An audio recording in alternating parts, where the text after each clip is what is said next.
Sir. हाँ Bapat. Sir, Amjad Khan नाम का अपराधी जो पैरोल पर बाहर आया था, जब से बाहर आया यहाँ पर हाजिरी देने नहीं आ रहा। क्या? कितने दिन से गायब है अमजद? सर, 15 दिन पहले वो पैरोल पर बाहर आया था। उस बीच उसकी बीवी का जन्मदिन था और पिछले 15 दिन से ही वो गायब है। फाइल लेके आओ उसकी। Yes sir.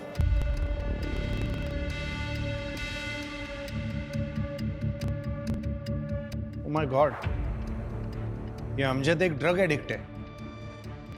10 साल पहले इसने ड्रग्स के नशे में अपने ही 2 बच्चों को गला घोटकर बेरहमी से मार दिया था। इसकी पहली बीवी इसको कब का छोड़ के जा चुकी है। जिसके जन्मदिन की बात तुम कर रही हो, ये उसकी दूसरी बीवी है। Right sir. बापट, इस अमजद के बारे में इंफॉर्मेशन इतनी लेट क्यों दी? क्यों लोगों की जान खतरे में डाली? अब तक क्यों कोई एक्शन नहीं लिया? सर, हमने उसके वाइफ तारा के पास एक कांस्टेबल को भेजा है पता करने के लिए कि अमजद खान कहाँ है और क्यों। Sorry sir. हेलो, क्या?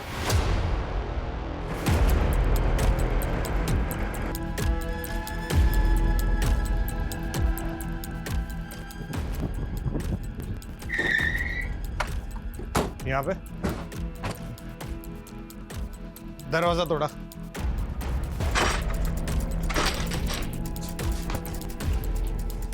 सर्च करो पूरा घर पाटिल, और ये खिड़की खोलो।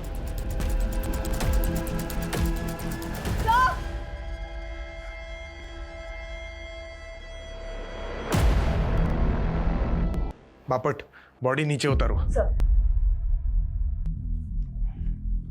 बापट, बॉडी डिकम्पोज हो रही है, मतलब मौत होके 2-3 दिन हो चुके हैं। Right sir.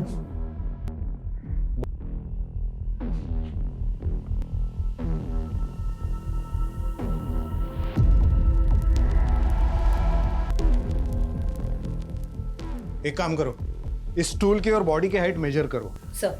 I have a strong doubt कि इस स्टूल पर चढ़ने के बाद भी इसका हाथ ऊपर तक पहुंचा होगा। सर, आसपास के लोगों का कहना है उन्होंने अमजद को देखा था यहाँ।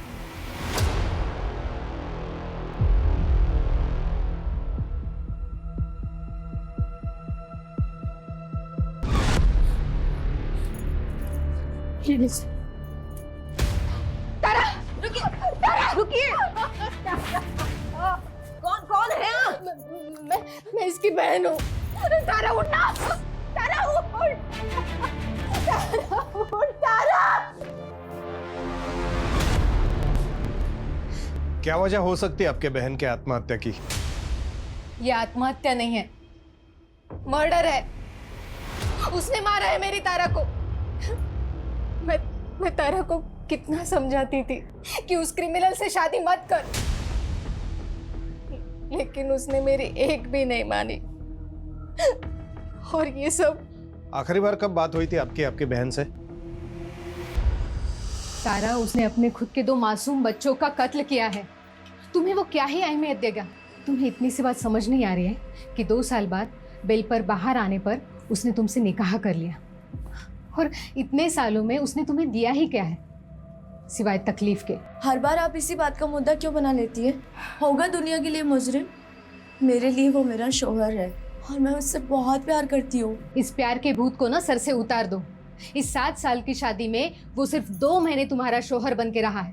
वो सिर्फ कातिल है, कातिल। और इस बात का इंतजार मत करना कि वो एक दिन तुम्हारी भी जान ले लो। वो अभी पैरोल पर बाहर आया है, लेकिन कितना वक्त दिया उसने तुम्हें? दिन रात सिर्फ नशे में धुत रहता है वो।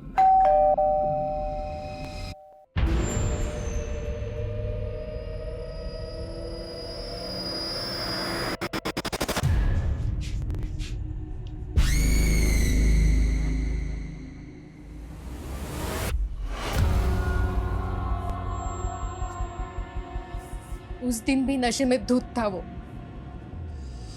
1 नंबर का एहसान फरामोश आदमी है वो। मेरी तारा ने क्या कुछ नहीं किया उसके लिए, फिर भी उसे मारता रहा, पीटता रहा, कभी रुका ही नहीं। बापट, हमारी मुश्किलें बढ़ने वाली है।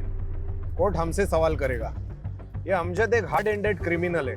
हो सकता है ये तारा के मर्डर के पीछे भी वही हो। इस अमजद को किसी भी हाल में पकड़ना होगा, इससे पहले कि वो और क्राइम करे। एक काम करो, इन 10 सालों में उसने क्या किया, कहाँ गया, किससे मिला, सब पता कर। अम्मी, अब्बू, जल्दी आइए ना। अरे आ रहे हैं भाई।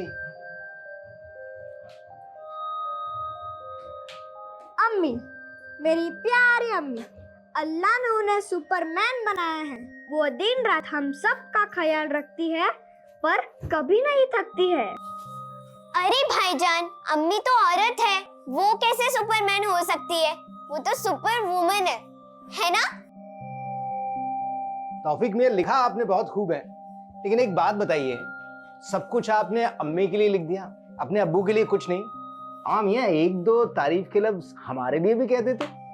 नहीं नहीं अब्बू, भाईजान नहीं, मैं आपके लिए लिखूंगी, वो भी ढेर सारा और अच्छा अच्छा। अभी तुम लोगों का मुशायरा खत्म हो गया हो तो चले? देर हो रही है, तुम्हें स्कूल के लिए और मुझे काम पे भी जाना है।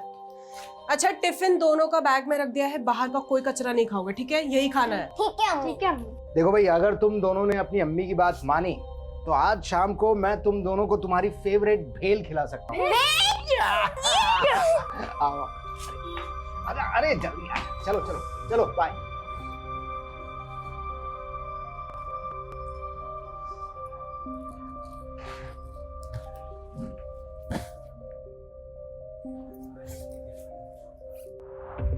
सर, ये तारा की पोस्टमार्टम रिपोर्ट। सर, उसके शरीर में कोई सब्सटेंस, जहर या नशीला पदार्थ नहीं मिला। उसकी मौत गले की हड्डी टूटने से ही हुई है, लेकिन उसके गले पर उंगलियों के मार्क्स मिले। और स्टूल की हाइट? सर, स्टूल की हाइट और तारा की हाइट के अकॉर्डिंग फांसी का फंदा लगाकर लटकना नामुमकिन तो नहीं, लेकिन मुश्किल जरूर रहा होगा। मतलब पॉसिबल है तारा को पहले गला दबाकर मार दिया गया, फिर उसे फांसी पर लटकाकर सुसाइड दिखाने का नाटक किया गया।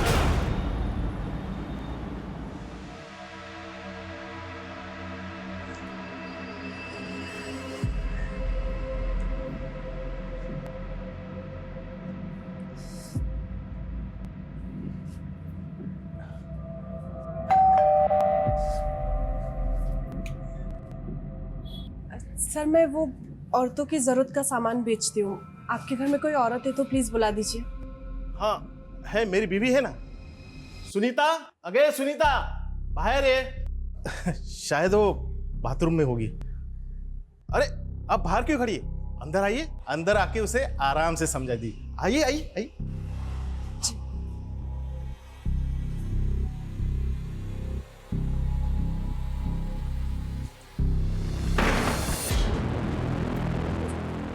सर, वो आपकी वाइफ को बुला दीजिए। होगी तो आएगी ना।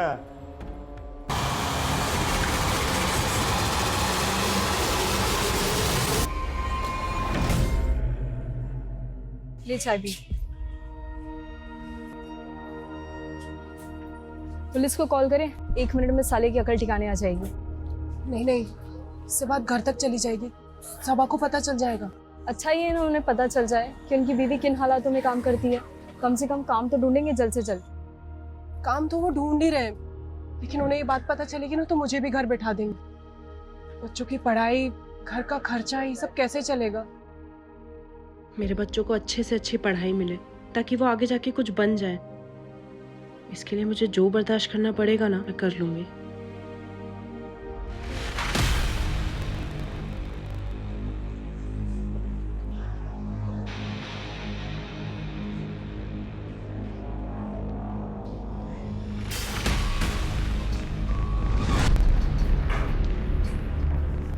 ये पूरी लिस्ट क्रॉस चेक करवाओ। अरे पवार साहब, नमस्कार, बसा ना। सॉरी आपको इतने शॉर्ट नोटिस पे बुलाया। Thank you so much for coming. ये केस तो मुझे बिल्कुल अभी भी वैसे की वैसे याद है। 10 साल पहले मैं ही माइनर बच्चों के डबल मर्डर केस का इन्वेस्टिगेशन ऑफिसर था। मुझे एक कॉल आया कि मेरे एरिया में मास मर्डर हुआ है।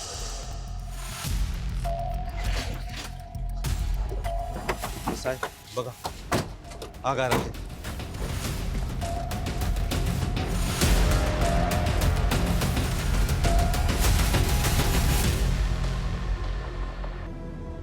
अरे बच्चों को क्यों मारा? बच्चों?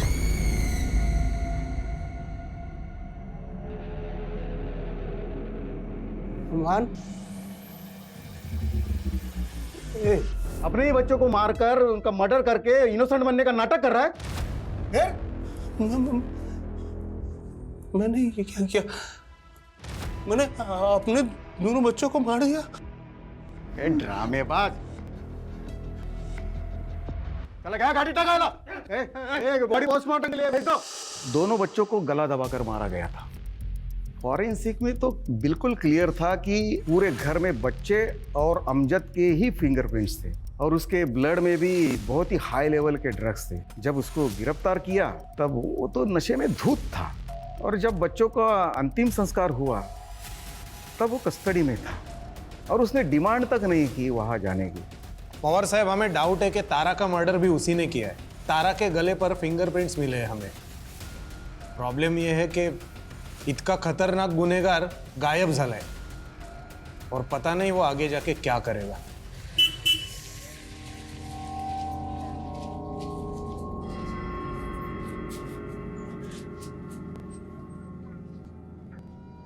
अरे कहाँ थी? कब से फोन कर रहा हूँ, फोन ही नहीं उठा रही हो यार। कहाँ थी मतलब? काम पे थी ना, फोन साइलेंट है इसलिए पता नहीं चला। अरे वो तौफीक और रजिया अभी तक स्कूल से घर नहीं लौटे। क्या मतलब? घर नहीं लौटे मतलब क्या? आप ही जाते हो ना उन्हें लेने के लिए? अरे वो मैं थोड़ा सा लेट हो गया था, वहां गया तो गार्ड ने बोला कि बच्चे तो घर के लिए निकल गए स्कूल से। अरे ऐसे कैसे निकल गए? और वो वॉचमैन क्या कर रहा था? इतने छोटे बच्चे को अकेले कैसे जाने दिया उसने? अरे मैं कैसे बता सकता हूँ यार, मुझसे क्यों पूछ रही हो ऐसे फालतू के सवाल? अरे क्योंकि आपकी जिम्मेदारी बनती थी। बच्चे, पता नहीं मेरे बच्चे कहाँ होंगे, किस हाल में होंगे। सब मेरे बच्चों को ढूंढना होगा। आसपास ही होंगे। अरे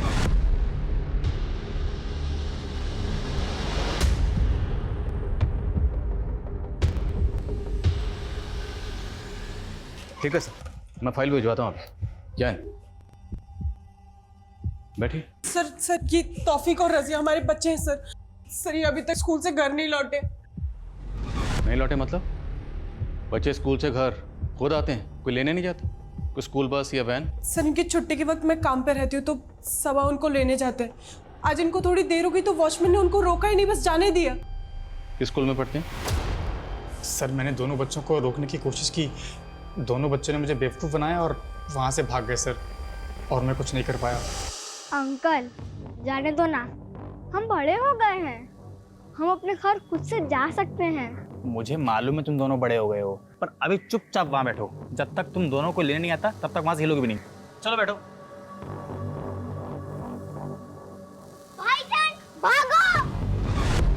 अरे बच्चों, अरे बच्चों! बच्चों ने तुझे बेवकूफ़ नहीं बनाया, तो हमें बेवकूफ़ बनाने की कोशिश कर रहा है। यकीन कीजिए मेरा, सच बोल रहा हूँ मैं। सीसीटीवी फुटेज देखेंगे ना, सब पता चल जाएगा सच बोल रहा है या झूठ बोल रहा है।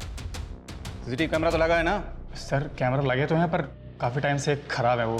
तो तुम लोग ना स्कूल के आसपास देखो, अगर कोई सीसीटीवी है तो उसकी फुटेज निकलवाओ सर।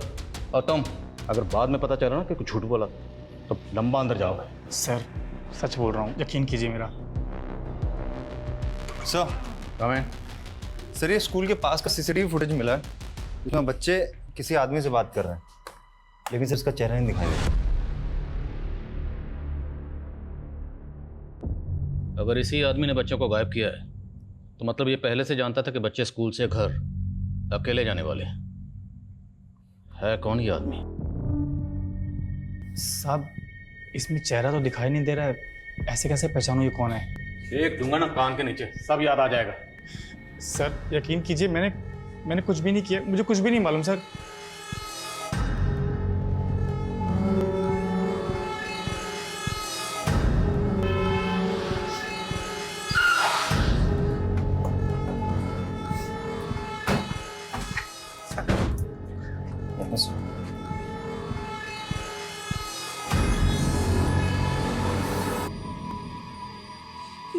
ये कौन है ये आदमी? सब ये आदमी कौन है? ये कहाँ लेके जा रहे हैं मेरे बच्चों को? बेफिक्र रहिए, हम जल्द पता लगा लेंगे आदमी कौन है और आपके बच्चों को लेकर कहाँ गया। अरे सब कुछ अकेले करती हूँ मैं, आपका, बच्चों का, घर का, सबका। इतनी जिल्लत बर्दाश्त करके 4 पैसे कमा के लाती हूँ कि गुजारा हो सके हमारा। सबके बदले में आपको सिर्फ एक काम सौंपा था, बच्चों को स्कूल से लेकर आने का, वो भी नहीं कर पाए आप। इतना सा काम नहीं कर पाए आप। पता नहीं मेरे बच्चे कहाँ होंगे, कौन लेके गया होगा। हो गई गलती, कैसे ठीक करूं इस गलती को?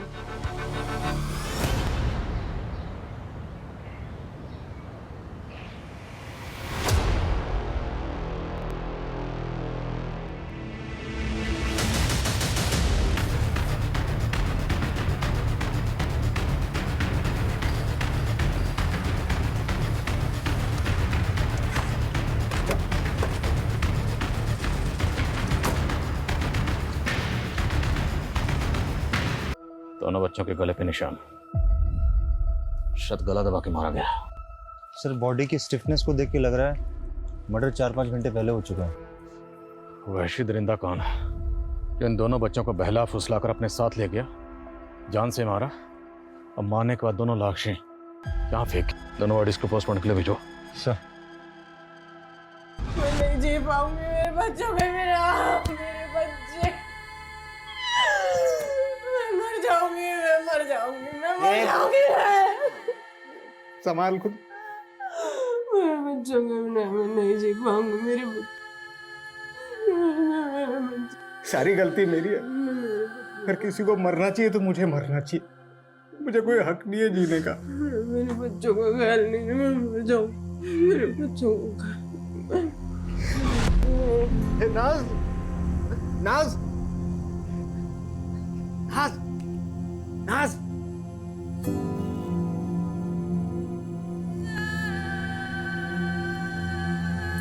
नाज, नाज।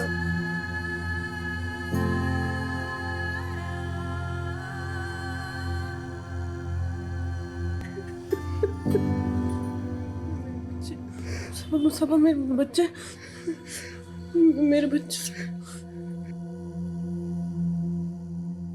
वाघमारे, उन दोनों के कॉल डिटेल्स मुझे आज के आज मिल जाने चाहिए। सर, हाँ सर अमजद के बारे में पता चला है कि उसका सिर्फ एक ही दोस्त है, मलिक, जो 6 साल से उसके साथ जेल में था। दोनों एक ही बैरक में थे और वहीं पे दोनों की दोस्ती हुई।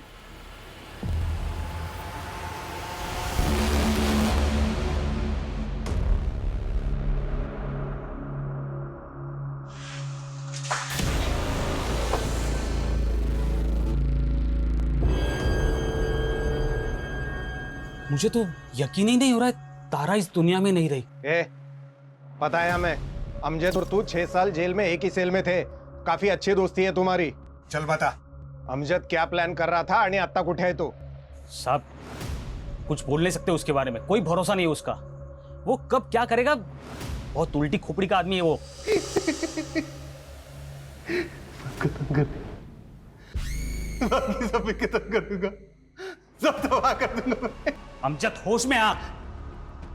अरे अपने 2 बच्चों को तो मार चुका है, और किसको खत्म करेगा, किसको तबाह करेगा तू? और हाँ, मैंने अपने दोनों बच्चों को मार दिया। अब क्या करूं, किसको मारूं? हाँ? खुद को मार दो।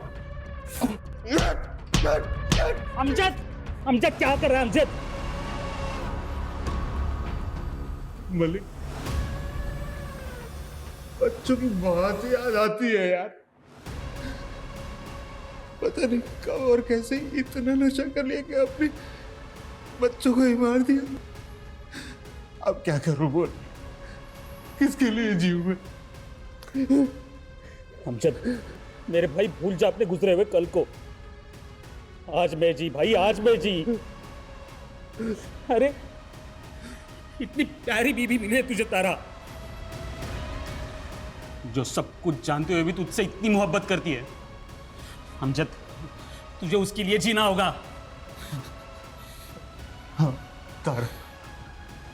तारा मुझे प्यार कर, मुझे बहुत प्यार करती है वो। मुझे तो यकीन ही नहीं हो रहा कि उसने तारा को मार दिया। मैं जब बेल पे बाहर आ रहा था तो वो मुझसे गिड़गिड़ा के कह रहा था कि मैं जाके तारा से मिलूं, उसका ख्याल रखूं। तो तू मिला था तारा से? हाँ साहब। जी सलाम वालेकुम, मैं मलिक, अमजद का दोस्त। अरे वालेकुम अस्सलाम, जानती हूँ आपको, बहुत सुना है आपके बारे में अमजद से। आइए ना, अंदर आइए। अमजद को बहुत फिक्र रहती है आपकी, बार बार जेल में आप ही का नाम लेता रहता है। मैं जब बेल पे बाहर आ रहा था तो उसने कम से कम 1000 बार बोला होगा मुझे कि मैं आपसे आके मिलूं, आपकी जरूरतों को समझ लूं। प्लीज।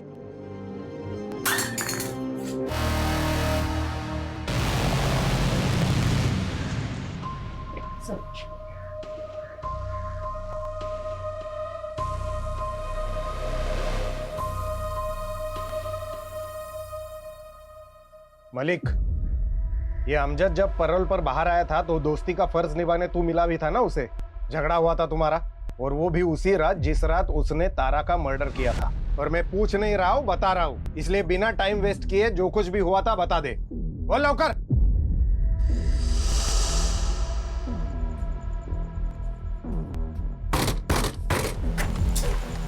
अमजद, तू यहाँ? साली कमीने, दोस्त बोलता है मेरे को, पीठ में छुरा भोंक दिया दोस्त के। क्या बोला था? मेरी तारा का ख्याल रखने। गद्दारी करती है। अरे चुप कर साले नशेड़ी, कुछ भी बकवास करता रहता है। क्या बोला उसको? तू मेरे को रूखा रूखा जवाब क्या को देती है? मेरे को पहला जैसा प्यार नहीं करती है। मेरे को हगालती क्या को? साले हमेशा ऐसे गुस्से में ही घूमेगा। अरे जरा शांत दिमाग से बैठकर सोच लिया कर कभी। 6 साल हो गए तुम लोगों के निकाह को। निकाह के बाद से तू जेल में है। क्यों वो तेरा इंतजार करेगी इतना? हो सकता है वो किसी और को चाहने लगी हो, किसी और से प्यार करने लगी। वो मेरे अलावा किसी से प्यार नहीं कर सकती, मुझे नहीं छोड़ सकती। और सुन ना, मैं उसे छोड़ने दूंगा, मैं सबको सीधा कर दूंगा। ये अमजद पैरोल पे बाहर आया ताकि तारा के साथ वक्त बिता सके, उसका जन्मदिन मना सके। लेकिन बाद में उसको पता चला कि तारा को अब उसमें कोई इंटरेस्ट नहीं है, शायद उसके लाइफ में कोई और आ गया है। इसलिए गुस्से में आकर उसने तारा का गला दबाकर मार दिया और लटका कर सुसाइड दिखाने की कोशिश की और गायब हो गया। लेकिन ये अमजद अब है कहां और क्या करने वाला है कुछ नहीं पता।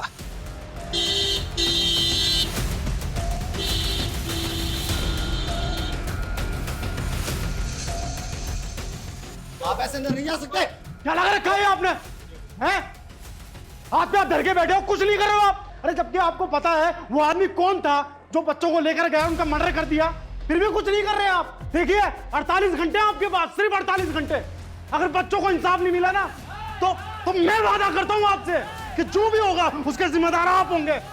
और ये आवाज सुन रहे हैं ना आप, और आवाज ये और ऊंची होती जाएगी, थमेगी नहीं, और फिर आप आंखें नहीं मूंद पाओगे।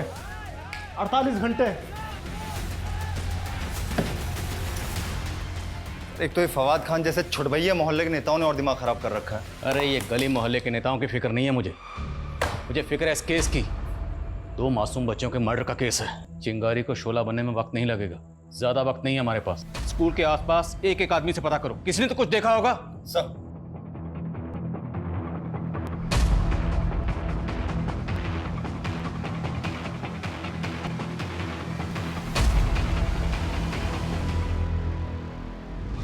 सब मैं देखा उस आदमी को, बंदा सा लग रहा था, बड़ी दाढ़ी थी। स्केच बनवा सकते हो? हाँ बनवा सकता हूँ। सर अमजद को आखिरी बार कोल्हापुर बस स्टैंड पर देखा गया था। मुझे लगता है शहर छोड़कर भाग गया होगा। लेकिन भाग कर गया कहां होगा? ठीक है, ये स्केच डिपार्टमेंट की साइट पे अपलोड करो, शायद कहीं से कोई इन्फॉर्मेशन मिले। किसी भी तरह से पता करो ये आदमी कौन है। तो छोटे मासूम बच्चों की मौत का मामला है, केस को हल्के में नहीं ले सकते। इस स्केच को बच्चों के घर वालों को दिखाते हैं, शायद वो बता पाए कि आदमी कौन है। सर नहीं सर, मैंने इसे कभी नहीं देखा। सर ये मेरे बच्चों को कैसे जानता है पता नहीं। हमारी दुनिया तहस नहस कर दी सर, सब उजाड़ दिया।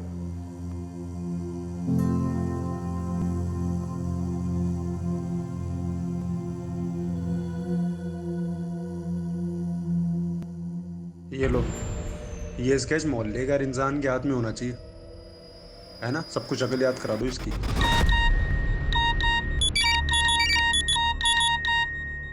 तुम सबके सब लोग कर क्या रहे हो? सो रहे हो क्या?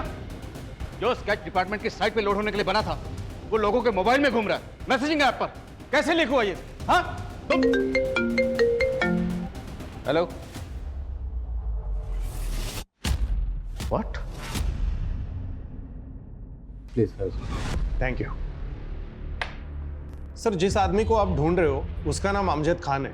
10 साल पहले उसने अपने 2 बच्चों को बेरहमी से मार दिया था, उसी की सजा काट रहा था। सर 15 दिन पहले पैरोल पर बाहर निकला, अपनी बीवी तारा का मर्डर किया और फरार हो गया। तारा मर्डर केस? जी सर, ये लीजिए।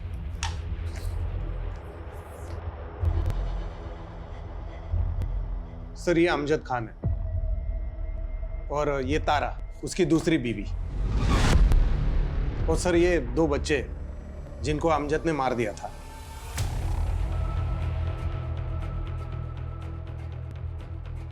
सर ये नुसरत है, अमजद की पहली बीवी। तो नाजनीन है। नाजनीन? नहीं सर, ये नुसरत है, नुसरत आजमी, अमजद की पहली बीवी। जिन 2 बच्चों के अमजद ने मर्डर किए वो इसी से थे। नो नो नो, जिन 2 बच्चों के मर्डर में हम अमजद को ढूंढ रहे हैं, ये उन 2 बच्चों की माँ है, नाजनीन। सर हमारे इन्वेस्टिगेशन में हमें पता चला कि अमजद अपने पहली पत्नी को बहुत मारता पीटता था। उन 2 बच्चों का मर्डर करने से कुछ दिन पहले उसने इसको बहुत मारा पीटा था और घर से बाहर निकाल दिया था, फिर बाद में बच्चों का मर्डर किया। मतलब ये नाजनीन पहले नुसरत थी, तो सबा से पहले ये अमजद की बीवी थी। सबा, सबा मेरे पास अब ज्यादा वक्त नहीं बचा है। मेरे बच्चे मुझे अपने पास बुला रहे। मेरा तौफीक, मेरी रसिया अपनी अम्मी को अपने पास बुला रहे। सबा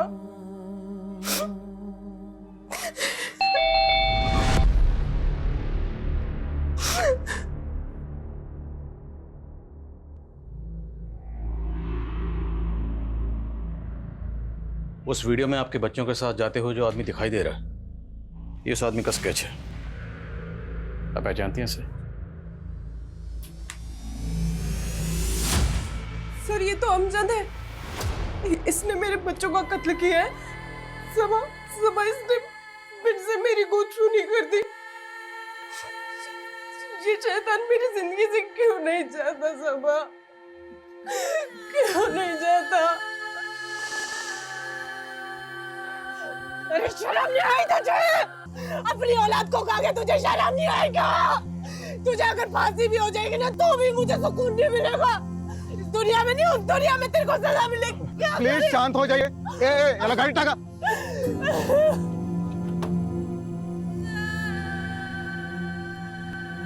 मैं उस इंसान के साये से भी दूर जाना चाहती थी, इसलिए मैंने उस घर से अपने बच्चों की यादें समेटी और वहां से निकल गई। और मैं फिर यहाँ आ गई, अपनी खाला के घर। सबा मेरी खाला के पड़ोसी थे। अमजद की औलाद तौफीक मेरी गोद में होते हुए भी सबा ने मुझसे मोहब्बत की, मेरे लिए निकाह का पैगाम भेजा। खाला के समझाने के बाद मैंने सबा से निकाह कर लिया और शादी के कुछ साल बाद रजिया पैदा हुई। बहुत खुशहाल परिवार था सर हमारा, लेकिन इस अमजद ने इसने एक बार फिर से मेरी गोद चूनी कर दी। सब कुछ खत्म कर दिया इसने।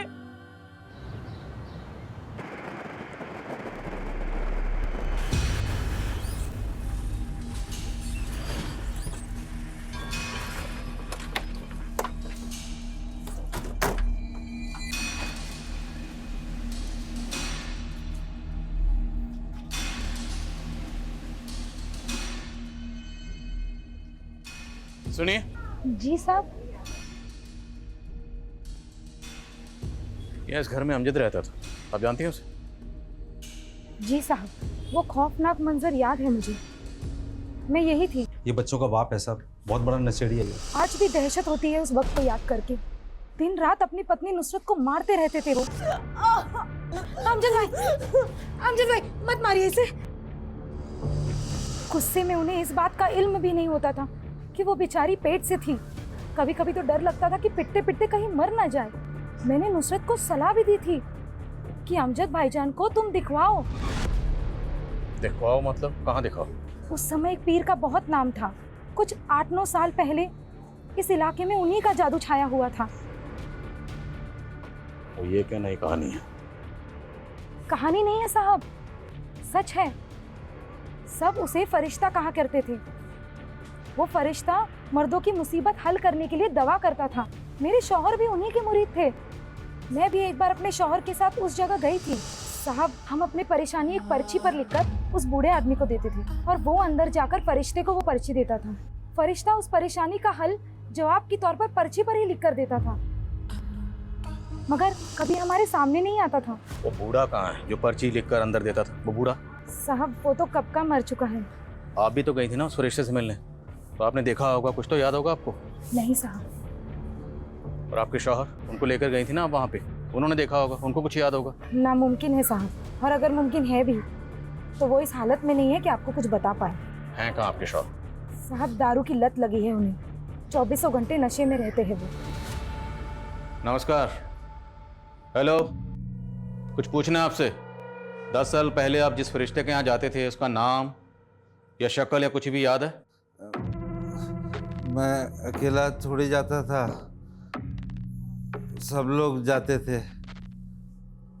तुम भी तो जाते थे उधर। दिमाग खराब है तुम्हारा? आज़ादा पी लिया क्या? दिमाग भी मेरा ठीक है और याददाश्त भी ठीक है। मैंने बहुत देखा है वो फरिश्ते के वहाँ चक्कर काटते, बहुत देखा है तुम लोगों को मैंने। तुम लोग मतलब वर्दी वाले, पुलिस वाले?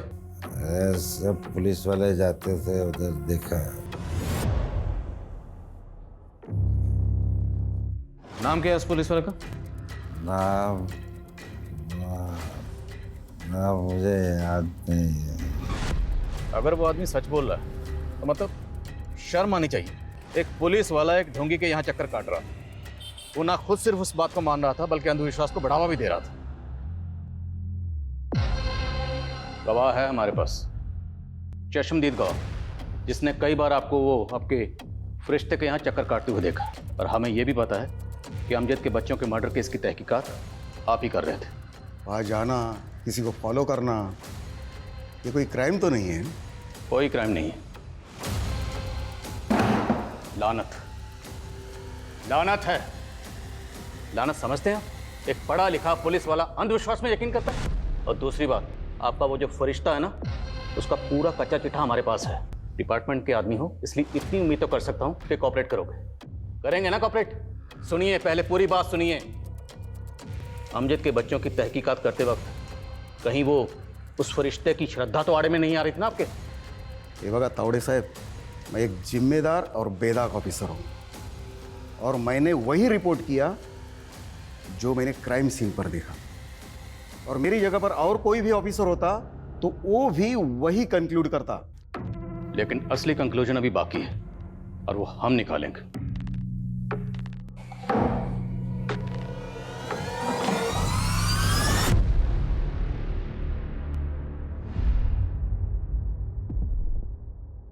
सर, पता चल गया थाने में फरिश्ते की दुकान चलाने में मदद कौन कर रहा था। कौन है? सर, मेरे बच्चों का कत्ल हुआ है और अब मेरे साथ ही मुजरिमों जैसा बर्ताव कर रहे हैं। बहुत होगी तेरी नौटंकी, और अब सवाल हम पूछेंगे, तुम सिर्फ जवाब दोगी। वैसे एक बात बताओ, तुम्हें किस नाम से बुलाएं? नुसरत या नाजनीन? अमजद की बीवी या सबा की बीवी? या फिर सब मर्दों के मर्ज की एक ही दवा, ये फरिश्ता? तो फरिश्ता नहीं, नागिन है जो अपने बच्चों को ढस गई। 10 साल पहले वो पीआई पवार तेरा क्लाइंट था ना? क्लाइंट नहीं, फॉलोवर। फॉलोअर नहीं, अंधविश्वासी। अब पवार के अलावा तेरे कोल्हापुर में जितने क्लाइंट थे ना, सबकी लिस्ट है हमारे पास। उसकी भी, जिसकी मदद से तुम थाने में अपने कर्मकांड की दुकान चला रही थी। सबका पता चल गया। झूठ है सर, ये किसकी बात कर रहे हैं आप? मैं नहीं जानती किसी को।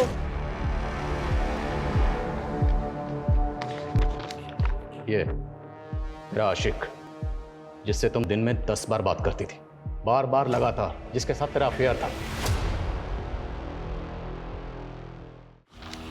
ये तेरा आशिक फवाद, जिससे तुम दिन में 10 बार बात करती थी, बार बार लगातार, जिसके साथ तेरा अफेयर था। 10 साल पहले तुमने अपने और अमजद के बच्चों का कत्ल किया और पीआई पवार के साथ मिलकर अमजद को ही फंसा दिया। और फिर कुछ दिन पहले यहाँ आकर अमजद के बेटे तौफीक और सबा की बेटी रजिया का कत्ल किया और एक बार फिर से अमजद को फंसा दिया, क्योंकि तुम जानती थी अमजद जमानत पर बाहर आया है, उस पर पहले ही अपने बच्चों के मर्डर का केस चल रहा है। तो इस बार भी पुलिस का शक उसी पे जाएगा, जबकि मर्डर किया तुमने। बोल, क्यों खा गई बच्चों को? मैं अपनी ताकत बढ़ाना चाहती थी। 10 साल पहले मैंने ख्वाब देखा था कि अगर मैं अपने बच्चों की कुर्बानी दे दूंगी तो मेरी पावर बढ़ जाएगी, लेकिन मैं जेल नहीं जा सकती थी, तो मैंने अमजद का इस्तेमाल किया। तौफीक और रजिया, उनको भी पावर बढ़ाने के लिए मारा? मैं कोल्हापुर की तरह थाने में भी लोगों की मदद करना चाहती थी फरिश्ता बनकर, पर ये मैं अकेले नहीं कर सकती थी, मुझे किसी की ज़रूरत थी। फिर एक दिन मुझे फवाद मिला। हमारे पास तेरे खिलाफ बहुत सारे सबूत हैं। तेरी कार भी उसी एरिया में मिली जहाँ बच्चों का मर्डर हुआ, उनकी बॉडी मिली। तो चल अब सच सच बता, तौफीक और रज़िया को क्यों मारा? मैं नाज़नीन से प्यार करता था। 10 साल पहले जब मैं उसके पास अपनी मुश्किलों का हल मांगने गया था, तब तुमने कुछ गलत काम किए हैं जो तुम्हें कामयाब नहीं होने दे रही। सलाम चाचा। सलाम। रुको रुको, अरे उनके बताए उपाय से काम हुआ मेरा। रिश्ते का हाथ चूमकर शुक्रिया अदा करूंगा, बस कुछ नहीं। चाचा जाने कर दूंगा, जाने दीजिए। ऐसी जहनी और करिश्माई औरत मुझे ज़िंदगी में नहीं दिखी, पर एक दिन पता चला वो कहीं चली गई। फिर कुछ समय बाद वो मुझे यहाँ थाने में मिली। मैं उसे खोना नहीं चाहता था, इसलिए मैंने उसे अपने प्यार के बारे में बताया और फिर हमारा अफेयर शुरू हो गया।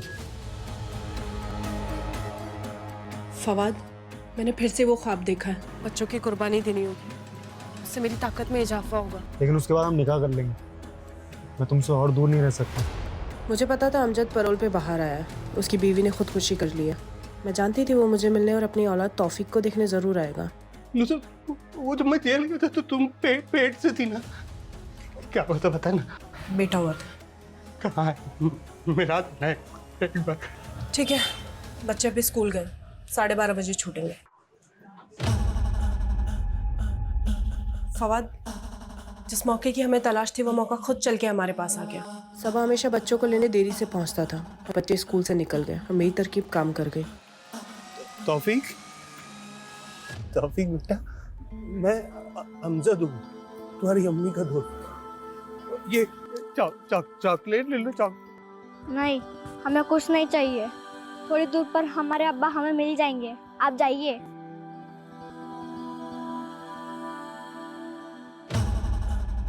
तुम लोग यहाँ कहाँ घूम रहे हो? तुम्हारी अम्मी तुम्हें कब से ढूंढ रही है, परेशान हो रही है। आओ मैं तुम्हें छोड़ देता हूँ, चलो।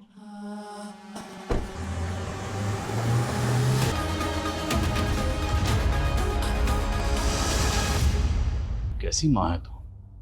दरअसल तुझे माँ कहना माँ लफ्ज की तौहीन है। अपने ही 4 बच्चों को खा गई और जरा अफसोस नहीं, और फंसाया भी किसको? बच्चों के बाप को। तुझे जहन्नुम में भी जगह नहीं मिलेगी। हमें अमजद को जल्द से जल्द ढूंढना होगा। उसकी ज़हनी हालत ठीक नहीं है। इससे पहले कि वो खुद को नुकसान पहुंचाए, उसे ढूंढना होगा और इस केस को रीओपन करना होगा ताकि उसको इंसाफ मिल सके। सर,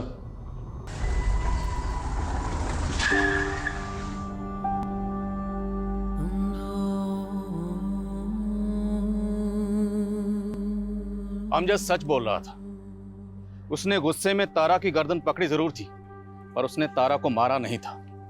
तारा ने खुदकुशी की थी। एक अंधविश्वासी औरत ने अमजद जैसे बेगुनाह इंसान को एक बार नहीं बल्कि 2 बार झूठे जुर्म में फंसाने की कोशिश की। हालांकि पहली बार सच को सामने आने में इतना ज्यादा वक्त लग गया जिसके चलते अमजद की जहनी हालत पूरी तरह से बिगड़ चुकी। पर अब केस रीओपन हुआ और हम पूरी कोशिश करेंगे कि अमजद को इंसाफ मिले। इस स्पेशल सीरीज में हम ऐसी ही कई और हैरत अंगेज और दिल दहला देने वाली कहानियां लेकर आते रहेंगे जो कल्पना से भयानक सच और सबक दोनों हमारे सामने रखेंगे। जय हिंद।